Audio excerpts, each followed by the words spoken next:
আপনি হলেন viral doctor, যেটা আমি দেখলাম আপনার মাঠে চতুর্পাশে দৌড়াদৌড়ি করেন, কিন্তু মাথারগঞ্জে রিমু ভাই আজকে ভাই ভাই নীলিক্ষের হয়ে খেলছেন। আজকে যাদের বিপক্ষে খেলছেন শিবন স্পোর্টিং ক্লাব ইসলামপুরের, তাদের দলটা কতটা চাপ অনুভব করে নিচ্ছেন আজকে? ওদের দলটা গুণগত দল, গাজীপুর থেকে ওরা প্লেয়ার নিয়ে আসছে, ওরা অনেক ভালো প্লেয়ার। আর মাঠের কন্ডিশন তেমন একটা ভালো না, হ্যাঁ, এটা আরো খেলা ভালো হইতো, তবে মাঠের জন্য একটু খেলা খারাপ হইছে। এবং রিমু ভাইয়ের কাছ থেকে জানতে চাই, আপনাদের খেলার পারফরমেন্স শুরু থেকে এই পর্যন্ত ভালো ছিল, হাফ টাইম শেষ হয়ে গেছে কিন্তু আপনারা কোনো স্কোর করতে পারেন নাই। সেকেন্ড টাইমের খেলা শুরু হবে, কোন স্কোর করতে পারবেন কিনা আশা করতে পারি কিনা?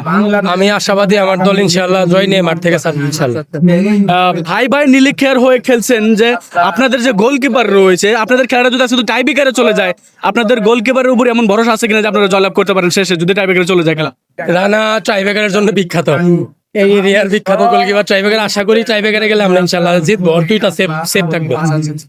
এবং ভাইয়ের কাছ থেকে শেষ জানতে চাই যে আপনি যে দলের হয়ে খেলছেন ভাই বা নীলিক্ষের, এই দলের এর আগেও খেলেছিলেন কিনা কখনো?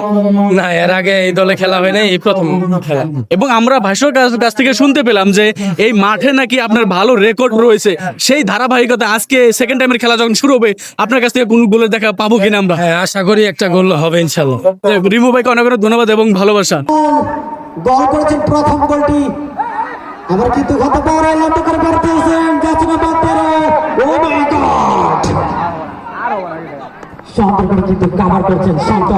হ্যাংলা পাকলা হলে কি হবে? বক্সিগঞ্জের সন্তান তিনি। ও মাই গড, আবার কিন্তু আক্রমণ হতে পারে কিন্তু